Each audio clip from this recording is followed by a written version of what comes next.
Assalomu alaykum vatandoshlar. Mustaqillik yo'lida izlanish programmamizning 21 soniga xush keldinglar. Bugun biz Sharqi Turkiston Sürgün Hökuməti Maarif və Dini İşlər Ministri Adil Abduhamid efendimni bu programmamızga təklif qılдық. Programmamızga xush geldiniz. Va alaykum assalom. Programma taklif qilganingizga xush bo'ldim. Rahmat. Rahmat. Endi biz hozir yangi yil arifasida turibdik. Hammanglarning yangi yiliga muborak bo'lsin. Adil efendim, bizning ministrimiz Adil efendim, panda va dinda to'liq yetishgan. Bizga to'g'ri yo'lni ko'rsatadigan ministrimiz. Bugun bu to'g'risida paranglashimiz. Hammamiz bilganimizdek, Xitoylar izchil bizning ma'rifimizni qattiq kontrol qilib kelgan. Xitoy tilida sinib kirishni hech qachon to'xtatgan emas. Gerçi bizning davrimizdagilar 11 yil muntazam ana til ma'rifida tarbiyalanish fursatiga ega bo'lgan bo'lsakmi, ammo bu faqat mezgillik, bir mezgillik. Xuddi palto tushkicha ko'tak aram olibdi degandek bir ish. Oxirida Xitoylar bizga taalluq bo'lgan hamma narsani yo'q qiladi. Buning misolini ko'z oldimizda hammamiz ko'rib turibdik.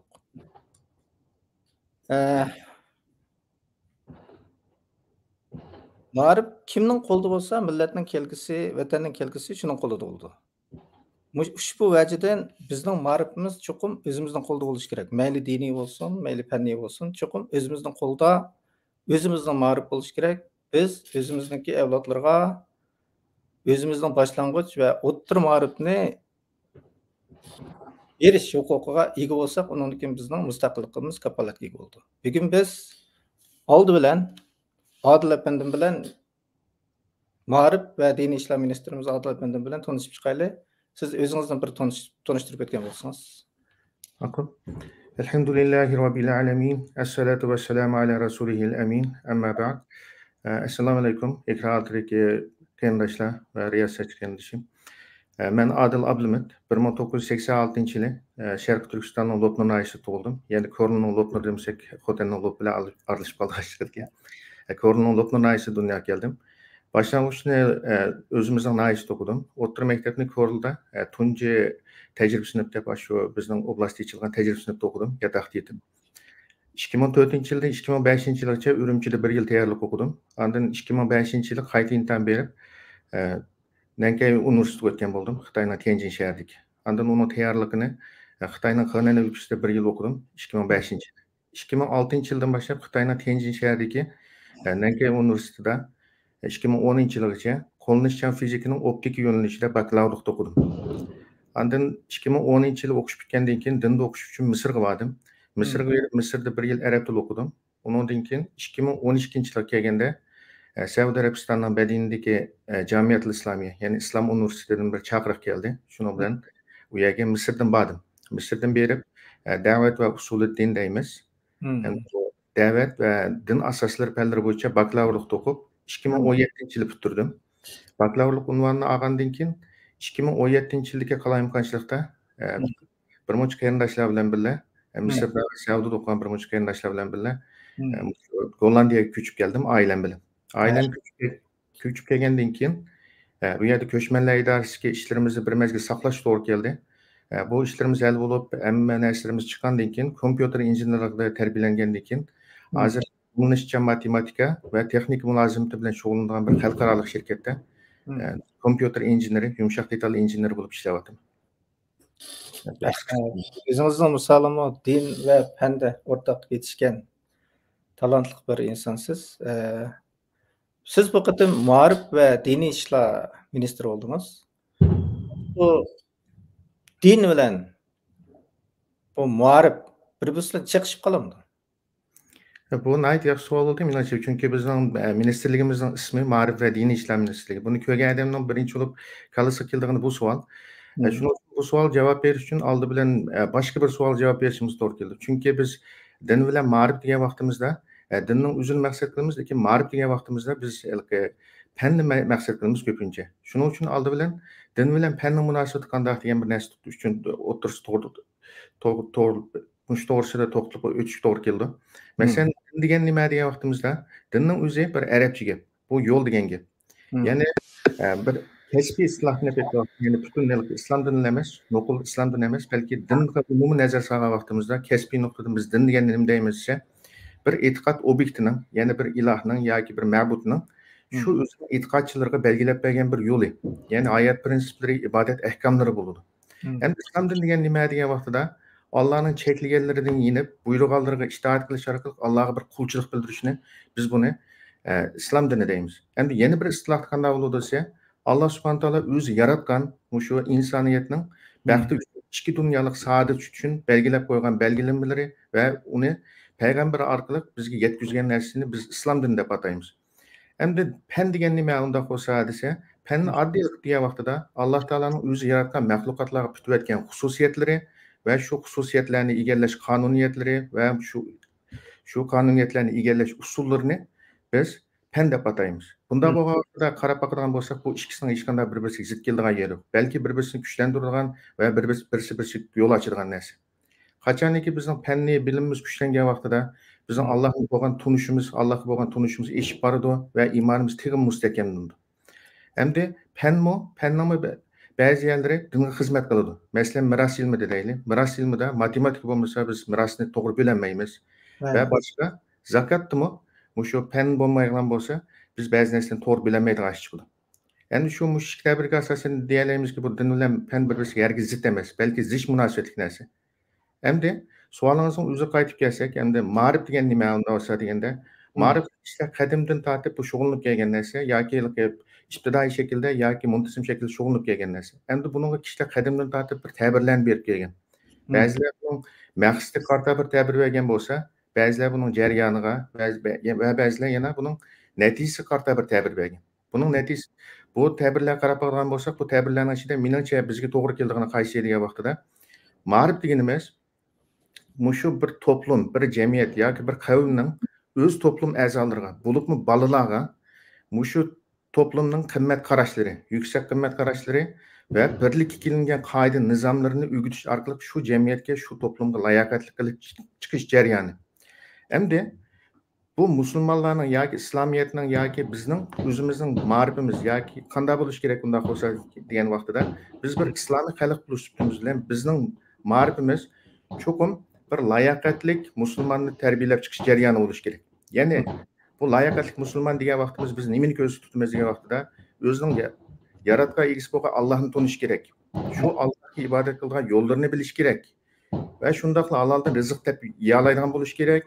Kasbiy egisi bo'lish kerak va Allohning dinining shavkiti uchun kishilar uningdan zo'qlangandek bir layoqatli bir musulmon bo'lish kerak. Ya'ni shu o'zi turayotgan jamiyatning mayli qanday bir jamiyat yashasin, shu jamiyatdagi oldingi avangardlardan bo'lishi, axloq jihatdan bo'lsin, kasb jihatdan bo'lsin, taraqqiyot jihatdan bo'lsin, avangardlardan bo'lishi kerak. Kishilar buning qarg'a vaqtida atrofimdagi kishilar shunga o'xshash bo'lgan, men shunga o'xshash bir musulmon bo'lib avangard bo'lsam ekan degandek shunday bir holatda bo'lish kerak bizning ma'rifimizning vazifasi. Shuning uchun bizning hozirgi ahvolimizga qarab qarag'an bo'lsak, bugungi kunimizga bizning nishonimiz nima deganda nihoyat uzoq bir mushkul vazifamiz bor. U bo'lsa mustaqillik. Bu mustaqillik bizdan nima talab qildi desa, bir layoqatlik, to'g'ri e'tiqodlik, kuchli iymonlik va fanniy bilimlarda nihoyat kamolatga yetgan bir musulmon bo'lishimizni, kuchli musulmon bo'lishimizni talab qiladi. Shuning uchun mushu misollarni olib aytgan vaqtimizda, yana men o'zimning misolini olib aytsam bo'ldi buningda. Yana buningda qanday deyalayman degan vaqtida, masalan, din bilan ma'rif bir-biriga nima degan vaqtida zidmi deganda zid emas. Bir-birini chetga qoqamiz, chetga qoqmaydi. Masalan, o'zimning misolini olib aytsam, men 18 yoshgacha dinda majbur ariflik degan fanniy ma'rif o'qidim. Undan keyin dinni o'qidim. Bu 18 yoshga olgan mening dindan ayirib etilgan, xoli qilib etilgan bu ma'rif tarbiya mening diniy tarbiya ilishimni hech qanday bir cheklab qo'ymadi. Diniy tarbiyani tanlashimni cheklab qo'ymadi. Andin men yana shu 5 yil dinni o'qib bo'lgandan keyin Gollandiyaga keldim va yana fanda qaytib shug'ullanib, o'zimning bir halol rizqimni tepyapman. Yana bir kompyuter injener bo'la oldim. Yana yuqori bir texnikalik kasbda. Demak, bu bir-biriga zid emasdan, bir-birini to'liqlab, bir-birini turkilik rol o'ynab, mushuna ketib bordi. Men emas, mening atrofimda nurg'un qarindoshlarim bor. Yana men o'shash boshda fanda o'qigan, undan keyin dinda o'qigan, undan keyin yana o'zining nimasini mushuna yuqori texnik sohasida deb ishlayotgan qarindoshlarim bor. Bu misollarga qaraydigan bo'lsak, endi bizning bu Sharq Turkiston xalqining dini bilan ma'rifi hargiz bir-biriga zid kelmaydi. Balki bir-birini ulug'laydigan va bir-biridan ayri vakil bo'lmaydigan zich munosabatli qumlar hisoblanadi. To'g'ri. Rahmat. Siz buningga to'liq javob berdingiz. Bizningki Sharqiy Turkistonda diniy zatlar bilan fanniy olimlar o'rtasida davomli bir to'qinish bordek. Bu ikki yo'ldagi odamlardek bir xil haqqa tushuncha berib kelgancha, haqqa shundoq bir tuyg'u hosil qilib qo'ygan. Gepi bir yerdan chiqmaydigandek. Sizning tushuntirishlaringizni olgandan keyin bu ikkisi bir-biriga qat'iy zid emas. Uning ustiga bizning bu qatimliq Sharqiy Turkiston sürgün hukumatimiz din va ma'rifni birlashtirib bir ministerlik qurib chiqqanning o'zi nihoyatda to'g'ri bo'lgan bir ish. Bundan keyin bizningki ma'rifimizningki vazifasi layoqatli musulmonni qilib chiqish. Ma'rifda layoqatli bir inson qilib tarbiyalab chiqish dedingiz. Bu to'liq to'g'ri bir ish. Layoqatli musulmonningki birinchi burchi vatan. Shunday bo'lgandan biz bu yo'lni to'g'ri oldik degan gap. Sizningki o'zingizning misolimi bunga to'g'ri javob berdi. Ham fanda, ham dinda yetishgan bir insonsiz. Bu o'ringizga to'liq loyiqsiz. Endi ben sizdan yana bir savol so'ray. Bizning din va ma'rif sohasimizdagi masalalarning o'tganiga va kelgusiga bir nazar silib ko'ramsiz.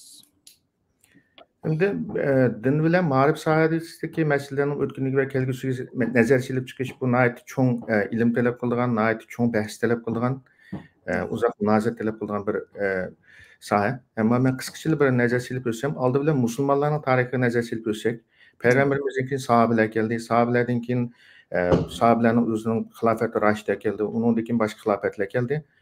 Endi mushlar qarab baksak, mushlarning oddiy bir ma'rif musulmonlar, ma'rif sal qaramasdan musulmonlar shu hozirgi zamon ma'rif deb atayotgan ma'rifimizga olamshumul to'p bilan qo'shib qolmay, shuni asoschi etsak, hargiz xato ketmaydi.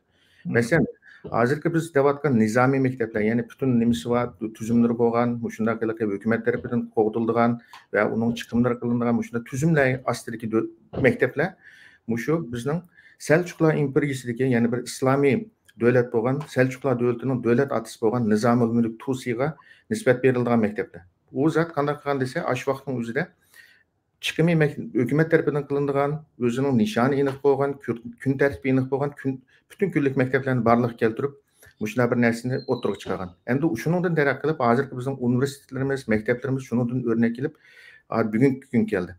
Endi biz o'zimizning islom tariximizga qarab bakadigan bo'lsak, İslam dinini qabul qilgandan keyin ma'rifimiz din va fanni tang etmagan. Shuning uchun biz har qanday bir o'limlarimizga, har qanday bir mashhur shaxsimizga tarixga qarab bakadigan bo'lsak, ular adabiyot bo'lsin, din bo'lsin, va boshqa sohalarda bo'lsin, astronomiya bo'lsin, boshqa sohalarda tang kamolatga yetgan va shu jamiyatning har qaysi sohalarda eng avangard bo'lgan kishilardir. Bularning tarixini o'qib baksak, bularni topa olamiz. Ham bu madrasalarimiz qanday qilgan desa, faqat din bilan cheklanib qolmagan. Yana bu madrasalarimiz hisobni o'rgatgan, astronomiyani o'rgatgan, hatto shu tibobatni o'rgatgan bizga. Hatto uyni qanday tutish, mehmonni qanday uzatish, shu sohalargacha yugurib o'tgan. Shuning uchun bu dunyoda qarab baksak, biz Uyg'urlardek din bilan hayoti bu kadar jipsilashgan, bu kadar go'zal shaklda birlashgan bir millatni, bir qavmni bir yerda topa olmaymiz. Endi buni men bir misol deb o'tsam, bunga o'zim doim eslab turgan bir misolim bor. O'ylasam doimlik shu ma'rifni shunday holatga qaytarib akilish nimam irodam tegim kuchaygan bir misolim bor. Qanday deganda biz dinni ancha-muncha oliy maktabda tarjima kitoblarni ko'rib o'rgangandan keyin ta'tilda yurtga qaytgan vaqtimizda bir do'stim meni bir uyiga berib, ancha-muncha dindan bir narsa so'zlab berishga taklif qildi. Taklif qilgandan keyin bu biz payg'ambarlarning hayotidan boshladik.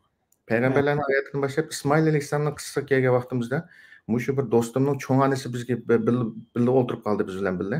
O'ltirgandan bu yerda biz naq Ismoil alayhissalomning qurbonlik qilish voqeasini so'zlayotgan vaqtimizda. Cho'ng onamiz buni anglab o'tirib shunday bir ko'zlariga yaxshiyib ketdi, shunday ta'sirlandi.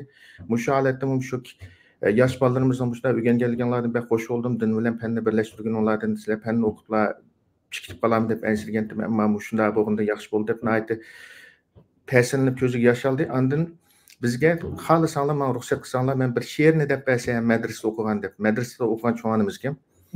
Ular biz bu pandil o'qib, madrasadan aytib majbur yiroqlashtirib yetilgachga, madras bizga bir qorong'u dunyo, hech nimani bilmaymiz bu to'g'ri.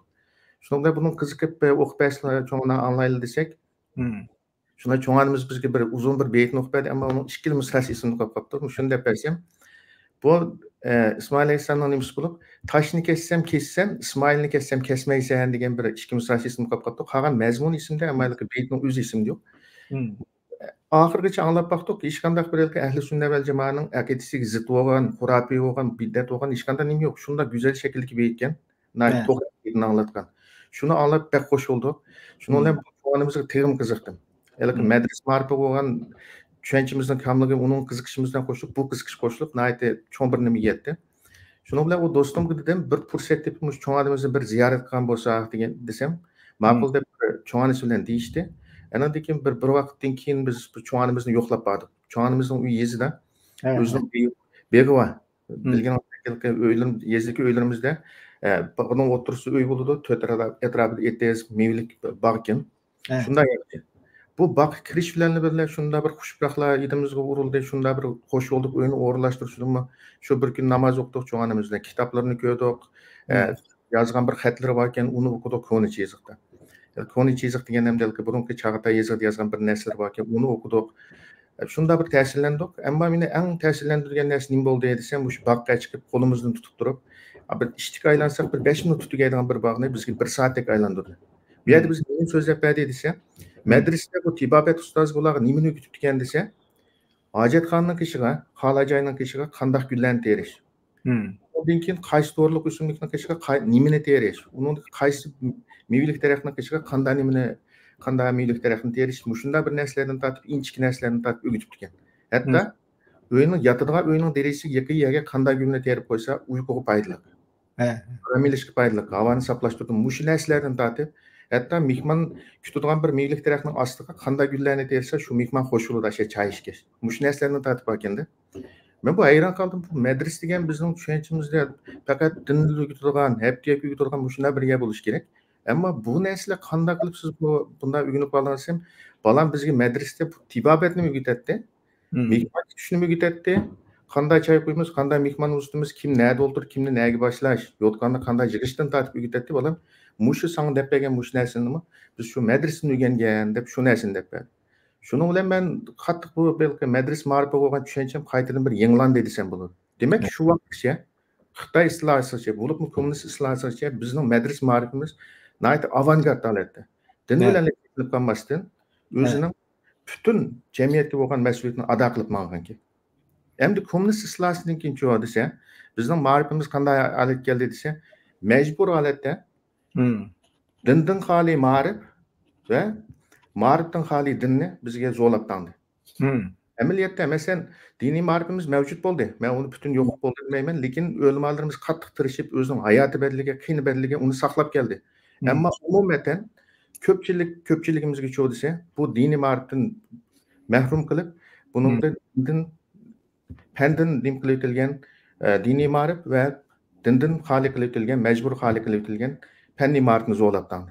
Shuning bilan bu uzoq yillik jarayonda bundaq bir qancha turli xato ko'z qarashlar shakllandi. Buni jug'lab, 3 bosqichga 3 narsaga jug'lab desak, birinchidan xato ko'z qarashlarning birinchisi insonlar nima deydi desa, din degan shu insoniyat tarixini ibtidoiy davr va zamonaviy davr deb ikki vaqt o'qini sizib olsak, ikki nuqtani belgilab olsak, o'tirsa bir siziq tassak, mush siziqning ustida ma'lum taraqqiyot jarayonida insonning ma'lum narsaga ehtiyoji shudir. Yana ba'zi vaqtlarda yana boshqa narsaga ehtiyoji shudir. Endi o'tirib kelganda, bu ibtidoiy davrlarda insonlar ba'zi narsani hal qilolmaganligi uchun bu din degan bir narsa o'tirib chiqqan. Endi hozir biz zamonaviy davrga keldik. Bu din deganni cho'rib yetishimiz kerak. Bu degan ko'nlik, qaloqlik deydi.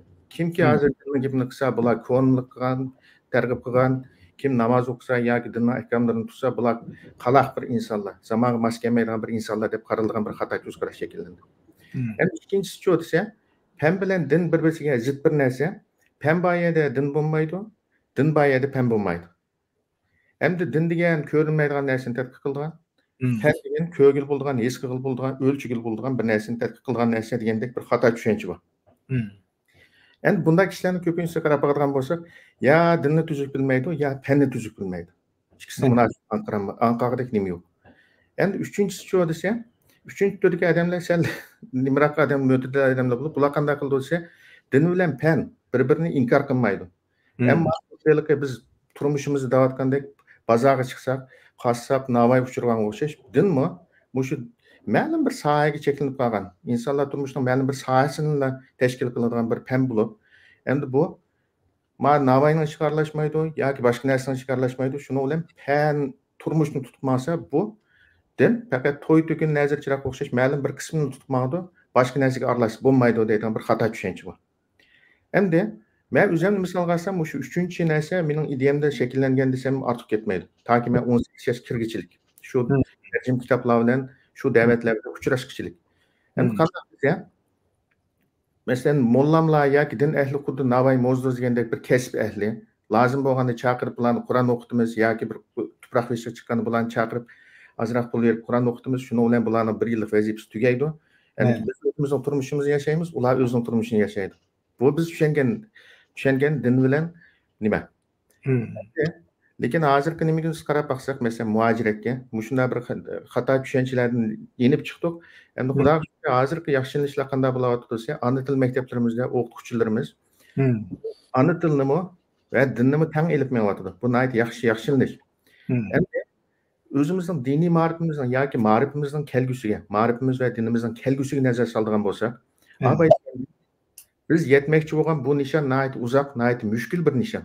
Endi bu nishonda, bu vazifada bizdan nimani talab qildi desa, birisi mustahkam imonlik bo'lishimizni. İmanlıqlı bo'lib qolmay, to'g'ri aqidalik bo'lishimizni. Ya'ni nurg'un azg'un aqidalar bor. İnsanlar ezib ketib qolgan, o'zini zoy qilib ketib qolgan nurg'un azg'un aqidalar bor. Aqidalarga o'zimizni ziyon qilib etmasligimizni, to'g'ri aqida bilan menib, to'g'ri musulmon bo'lishimizni, ondan har qaysi fanni sohalarda nayt kuchli musulmon bo'lib chiqishimizni talab qiladi. Shuning uchun deymizki, yangi davrdagi ma'rif strategiyamiz qanday bo'lishi kerak desa, ma'rif bilan dinni yug'urib, burungi ma'rifimizning taraqqiyotdan yana bir daraja yuksalgan holatini bu o'zimizning ma'rif qilib chiqishimiz kerak. Mening tasavvurimdagi ma'rifimiz shunday bo'lishi kerak. Rahmat. Bu hech qanday bir to'liqlam berish, tushuntirish berish ketmaydigan to'liq bir javob berdingiz. Undan keyin siz madrasani biz tushunmaydigan, burun biz madrasda faqat diniy tarbiya berdi deydigan madrasani tushundingiz. Yani medresede siz biz çoğunumuzun uyda köygen konu yazıqda yazılgan, Çağatay dilida yazılgan kitabını okuduk dediniz. Okuya aldınız mı? Onu azroq o'qiy oldik, lekin aşı vaqtdagi nimamiz bo'yicha men tushunamedim bekrak. Bek tushunamedim, lekin onamizning nimasiga hayron qoldim, as tush nimasiga. Ba'zi narsalarni onamiz o'qiyamaydi ekan, ammo ko'zi ojizlab ketganligi uchun ba'zi yerlari kon kitob o'qiganligi uchun nimalar tushib ketgan. Va kon kitoblarni masalan ba'zi qarindosh ko'rayotgan qarindoshlarimizdan ba'zilar bildi, kitobda tahqiqlash deymiz. Ularda ba'zi harflarning ba'zi yerlari uchib ketgan degandek shunday bo'ladi ekan. Bu onamiz lekin esida qolgan narsa bo'yicha bir tarafdan shu o'qigan narsani deb bir tarafdan hozirgi zamon uyg'urcha nimasini deb birmadi. Bu hayron qoldim bu onamizning bu esiga, bunday cho'ng yoshli odamning bu qadar esining yaxshi bo'lishiga. Amaliyotda agar o kitap agar suzuk besilgan bo'lsa, saqlanib qolgan bo'lsa, biz o'qiy olamiz. Biz 100 yil burun shu hammamiz butun turklar shu ash yoziqda o'xshash bir yoziqda biz aloqalashgan. Hammamiz shu yoziqda madrasada o'qiydik, o'zaro jurnal chiqardik, paranglashdik. To'liq güzel bir eslatmalarni eslatib o'tdingiz. Bog'larni, undan keyin shu Uyg'urlarning turmushini, bizning madrasamizning hammani ko'z oldimizda shakllantirib bek xush bo'ldik. Hamda siz yangi yosh ma'rif va diniy ishlar ministri bo'ldingiz. Uzunmi bo'lmadi, ammo sizningki xizmat planingiz tuzildimi? Agar tuzilgan bo'lsa bizga bir deb beramiz. Bu shuni so'raganingiz bek yaxshi bo'ldi, chunki men shu to'g'riliq o'zimizning planimizni tuzdim, ham xalqimizning bizning kutadigan amaliy ish.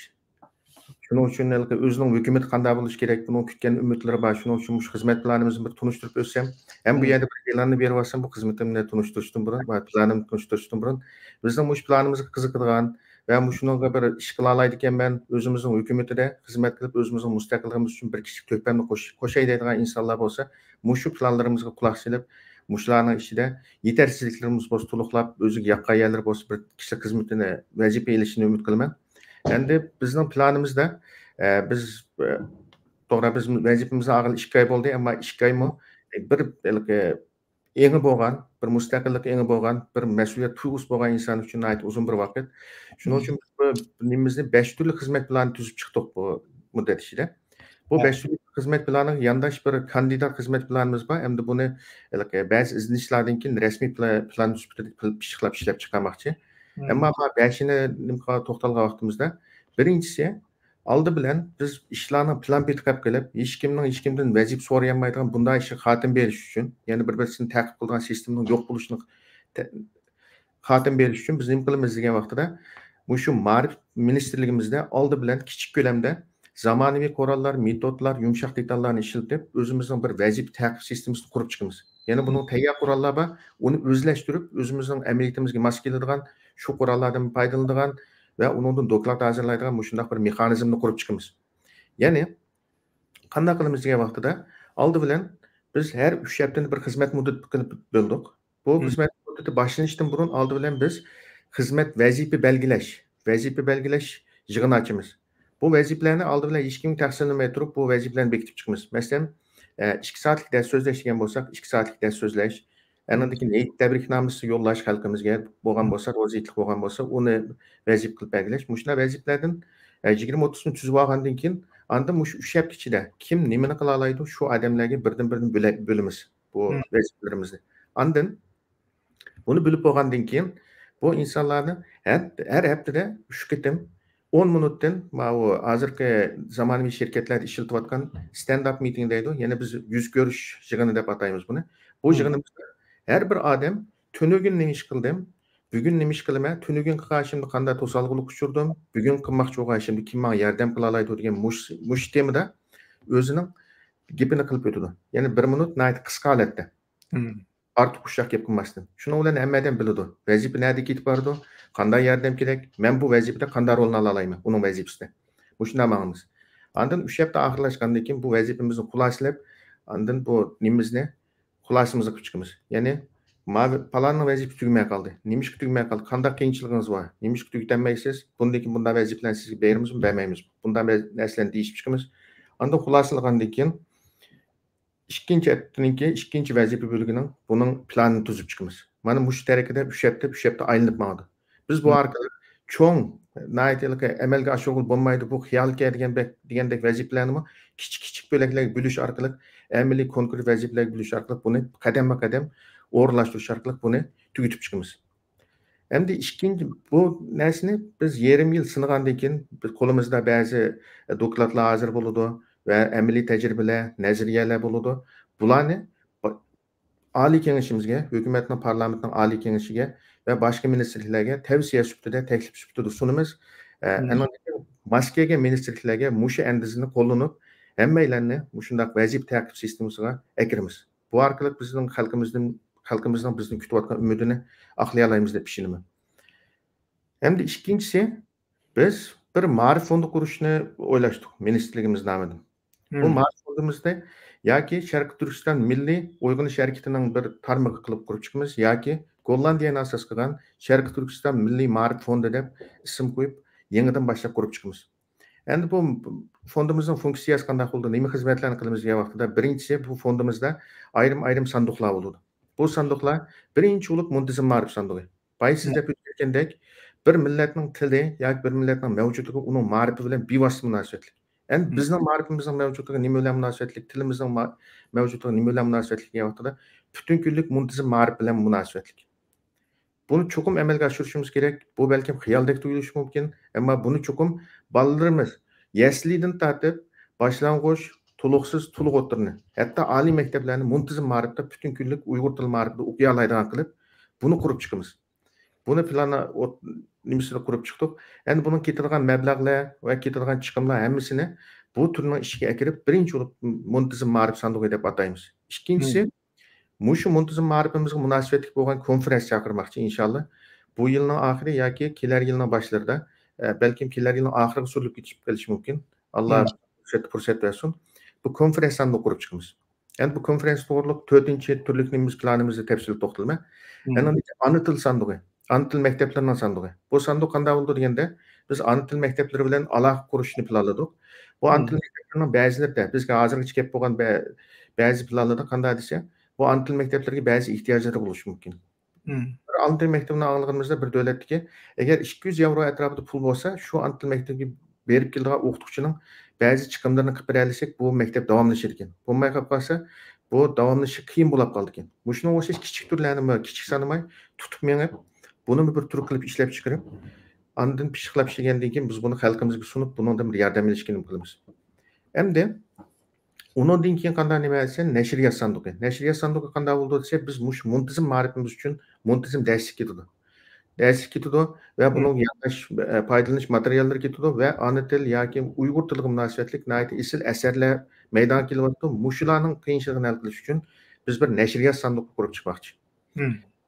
Andan keyin biz yana bir mukofot ta'sis qilmoqchi. Ya'ni hukumatimiz nomidan, Ma'rif ministrligimiz nomidan bir Sharq Turkiston o'qish mukofot puli ta'sis qilmoqchi. Bu orqali biz shu o'zimizning mustaqilligimizga bevosita munosabatlik, nayt muhim bo'lgan sohalarda o'quvchilar bizning qarindoshlarimizning, yosh avlodlarimizning qiynalib qolmay, faqat shu o'zini butunlay ilmga atab turib, boshqa narsalardan g'am qilmay o'qishni bitira olishi va vatanga, millatga yordamli odam bo'lishi, yaramli musulmon bo'lib chiqish uchun biz bu Sharq Turkiston o'qish mukofot pulini ta'sis qilmoqchi.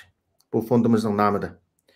Endi undan keyin yana oylik qarorlik yordam sandig'i bor. Bu oylik qarorlik yordam sandig'i degan vaqtimizda hamma odam men boshqalarga yordamga ehtiyojim bo'lmaydi, men hech qanday hech kim muhtoj bo'lmayman deyolmaydi. Hech kimga muhtoj bo'lmaydigan zot faqat Alloh. Undan boshqa hammamizning qiyinchilikda qolgan vaqtlarimiz bo'ldi, bir narsani yo'qotib qo'ygan vaqtlarimiz bo'ldi. Bunday vaqtda ma'lum mezgil yordamga ehtiyojimiz bo'ldi. Biz shu oilalarni bekitib chiqqandan keyin shu oilalarning ehtiyojning bir qismi emas, butun ehtiyojini chiqadigan bir turni bekitib chiqqandan keyin, masalan, bir oilaga manchilik pul ketgan bo'lsa, shuni yordam qilgan odamlarni tepib olgandan keyin ma'lum muddat muntazam izchil davomlashtiradigan shunday yordam turini ta'sis qilmoqchi. Ikkinchi planimizda har qaysi turlarni biz rasmiy kasbiy holatdagi tur deb, masalan, parlamentga sunulgan, tashkilotga sunulgan, xalqning oldiga qo'yilgan, ya'ni bunun konteksti nima, bunun mazmuni nima, nima ishga bo'lib qoldi, qancha pul ketadi, bundan chiqadigan yordam, bundan chiqadigan natija qanday degandek shunday hamma narsani o'lchamli holatda tur materiali hazırlagandan keyin buni o'zimizning Ma'rif ministrligimiz va mush fondimizning tor betini qurib chiqmoqchi, buning bizga yordam qiladigan yerga qo'yib chiqmoqchi buni. Ondan biz burun bo'lib boqman yoki burun bo'lsimi, kichik ko'lamda bo'lgan yoki biz xabarsiz qolib qolgan bir narsa qilmoqchi. Ya'ni bir roll uplarni yasab chiqmoqchi. Roll up deganda biz bir konferensiyalarga yoki bir namoyishlarga borsak, yana mana bir lavhalar bo'ldi. U lavhalarda ishkilik kod yoki bir narsa tashviqot varaqlari bo'ldi. Biz shunda o'zimizning fondimizning nomidan qilgan namoyishlarda va yoki shuning xos holatda iyoni chiqish yoki tashviqot faoliyatlari o'tkazgan vaqtimizda shunda roll-uplarni yasab chiqib, o'zimizning yosh bolalarimiz yetilyapti, o'smirlar yetilyapti. Buni 6-kandidat planimizda tafsil to'xtalma. Mushlarga vazifa berib, mushlarni taqdigan, mushlar bir narsa qurib chiqmoqchi.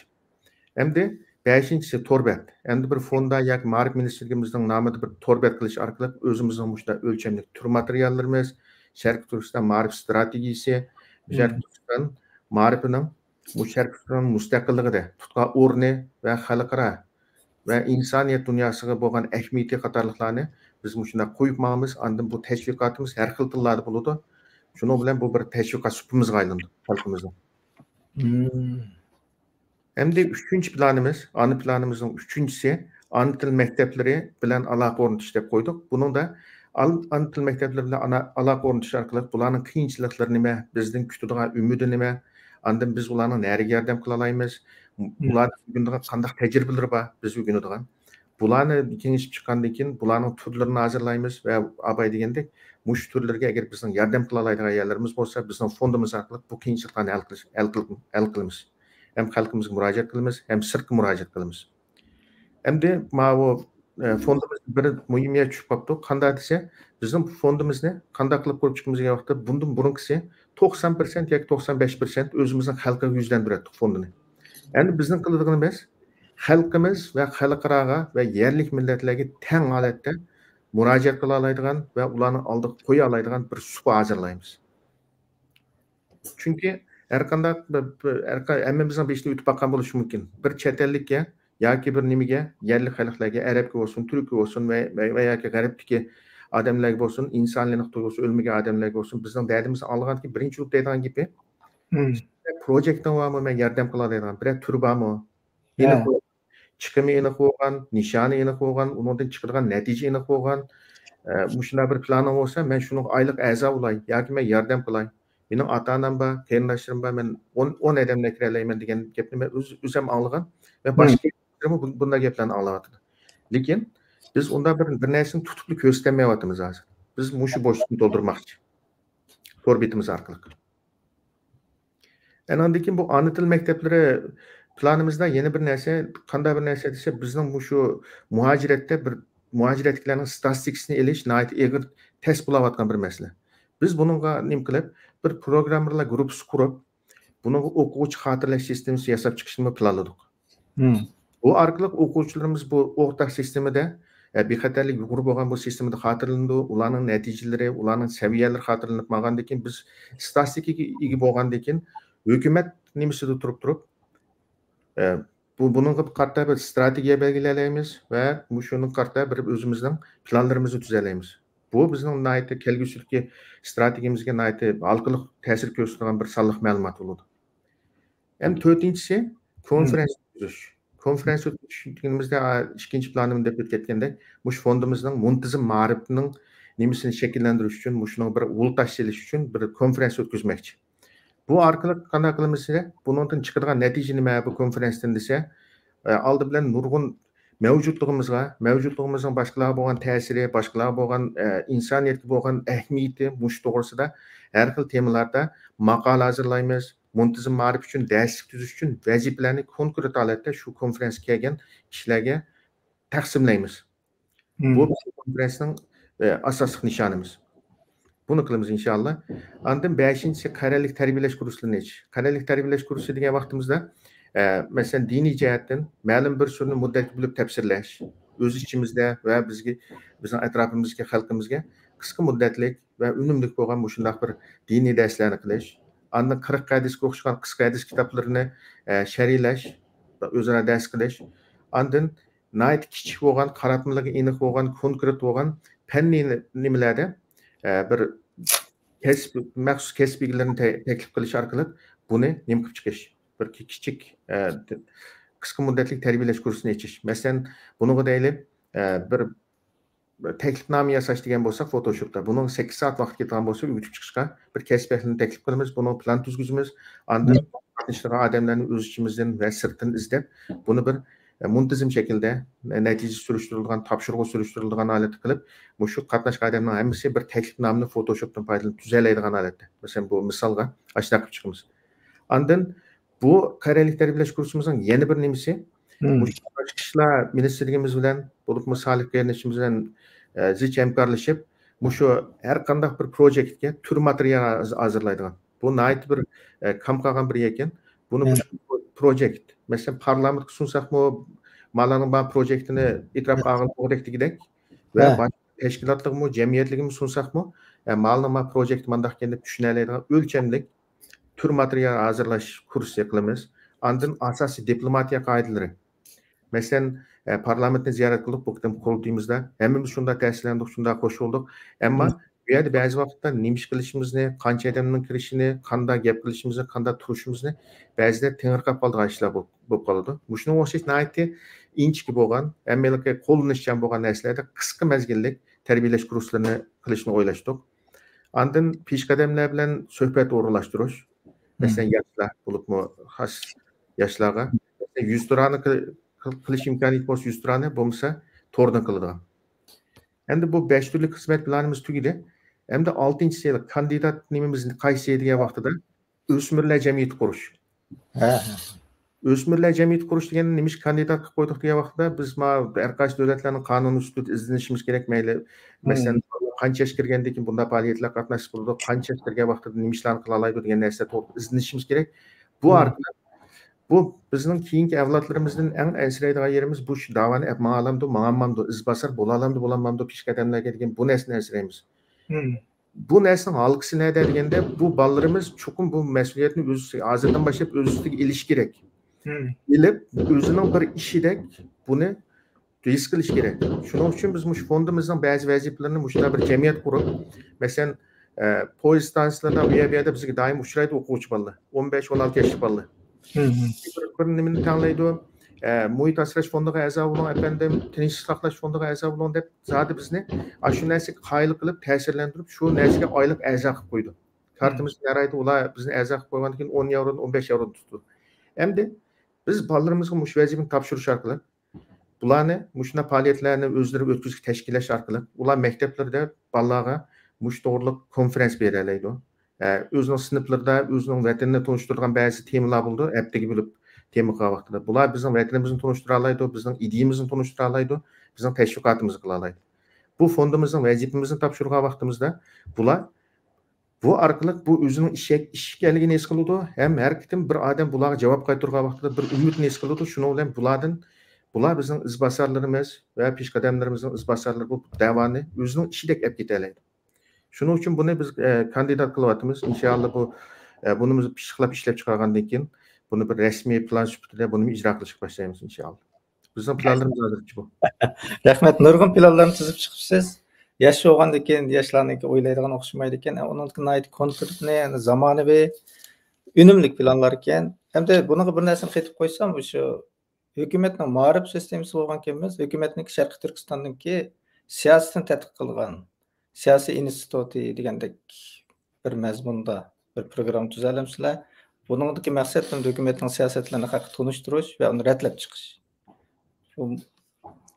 Buning mushunga bir narsalardan bu ma'rif bo'lgandan keyin albatta uningda bir sistemalik bir material bo'lishi kerak. Hukumatning masalalari ve bizning siyosatimizni bilish, masalan, bizning siyosatimizni qarta bir tarbiyalash bormi yo'qmi degan narsa. Biz bir ideyada tayyorlab qilib qo'ysangiz, chunki siz yamancha planlarni o'tirib qo'ydingiz. Men pek hayajonlandim, xush bo'ldim. Bunisi bu planlar bunda qil deb qo'ygan gap emas. Tafsili inchki o'ylanib o'tirib qo'yibsiz. Amaliyotda biz bu mustaqillikni qo'lga olamiz deydiganmiz, cho'qim konkretni, tafsili bir qadamda ma'nogan planimiz bo'lishi kerak. Xuddi sizga o'xshash. Ma vaqtni ma'no qilamiz, 3 haftalik vaqt beramiz, undan keyin yig'in ochamiz, xulosalaymiz, qila oladiganini qila olgancha, qilolmaydiganini qilolmagancha deb. Bir qadamda menish kerak. Herkes bu 4 yil shu huquqda o'ltirmay, 4 yildan keyin men javobini bersam bo'ladi. Deb 4 yil to'shqandan keyin shu qiyinchiliklar chiqdi, chiqishini qilib bo'ladi deb o'ltasaqmi, bu huquqni o'tib ketadi, lekin sizning tutgan yo'lingiz to'liq to'g'ri. Men pek ta'sirlandim. Hamda asli bu sizning fikrlaringiz to'g'risida texnik so'zlasak bo'ladi, ammo vaqt munosabati bilan eng oxirgi savolni so'ray. Bu din va ma'rifningki tubki maqsadi mustaqillikmi va yoki boshqami? Siz buni amaliyotda deb qoldingiz oldida. Bir xulosalab deb bersangiz. Endi bu savolingizga nisbatan nihoyat oddiy bir javob bersak, albatta u mustaqillik. Mustaqillik deb tugasak, nihoyat oson tugaydi. Ham bu bizning negizi shu. Oddiylik qilib turgan vaqtimizda tubki nishonimiz. Lekin ozroq cho'nqurligim bor bu masalada. Bir ish qilasizmi? Ozroq cho'nqurlasak, diniy jihatdan agar Sharqiy Turkistonning mustaqilligi desak, millatchilik ko'p qoladi, yoki bir ta'assubiyatchilik ko'p qoladi, qavmiyatchilik ko'p qoladi deydigan insonlar hozir yo'q emas. Biz butun insoniyatning davosini qilsak bo'ladi deb mana shu orqali ham yo'q emas. Bular deydiganim oldi bilan mana dunyoning xaritasini oldiga qo'yib, o'zlari o'rnamoqchi bo'lgan, o'zlari hozir davosini qilsak ummatchilik ko'p qolmaydi, millatchilik ko'p qolmaydi, ummatchilik qilgan bo'lamiz degan insonlar shu yerning shu o'zi davosini qilayotgan yeshildanda bo'yab bunda dunyoning xaritasiga qarab baqsa, Sharqiy Turkistonning bir eshiklik rolini o'ynayotganini, bir to'sma rolini o'ynayotganini ko'ra oladi. Aqli bo'lsa. Mushuni qaraydigan bo'lsak, Sharqiy Turkiston 1000 yildan beri insoniyat jamiyatini, islomiyat dunyosini mushu Xitoylarning yomonligini qo'llab kelayotgan bir mustahkam qo'rg'on bo'lib kelgan. Afsus, yaqindan beri bu yaqin kunlarimizda bu yemirilishga oz kelyotdi. Ammo biz bu yemirilib ketishni saqlash uchun bu kurash yo'liga atlandik. Endi bu insonlarimizga deydiganimiz, bizning nishonimiz mustaqillik. Hergiz bu Sharqiy Turkistonning mustaqilligi hergizmi bir qavmiyatchilik qilganlik yoki bir ta'assubiyatchilik qilganlik yoki millatchilik qilganlik emas. Belki İslamçılık kılganlık, insonshunoslik kılganlık, yani insanlık kılganlık. Bütün insaniyetni bu Xitoyning sharridan qo'g'dash. Shuning uchun bizning tubki nishonimiz va diniy majburiyatimiz shuni taqozo qiladi. Sharq Turkistonning mustaqilligi uchun biz o'zimizning bir kishilik nimamizni, vazifamizni ado qilishimiz, bir kishi burchimizni ado qilishimizni taqozo qiladi. Shuning uchun biz deymiz, bizning din va ma'rifat ministrligimizning tubki nishoni nima desa mustaqillik. Chunki bu bizning diniy majburiyatimiz va bizning insonlik majburiyatimiz va bizning mustamlika vatan qul bo'lgan ota-onamiz, qul bo'lgan oji-singillarimiz, dafsanda bo'lgan vatanimizning oldidagi bir qul farzandning majburiyati. Rahmat. Pek to'g'ri javob berdingiz. Bugungi bu suhbatimizga nihoyat inchik tayyorlik qilibsiz. Ham sizningki xizmat planlaringizdan bek qattiq ta'sirlandik. Yosh bo'lgankan, yoshlarning oldida yo'l uzun bo'ladi, qilgan ishlari konkret bo'ldi. Sizdek yoshlarni vazifaga qo'ygan bu qitimliq Sharq Turkiston surgundi hukumatiga rahmat.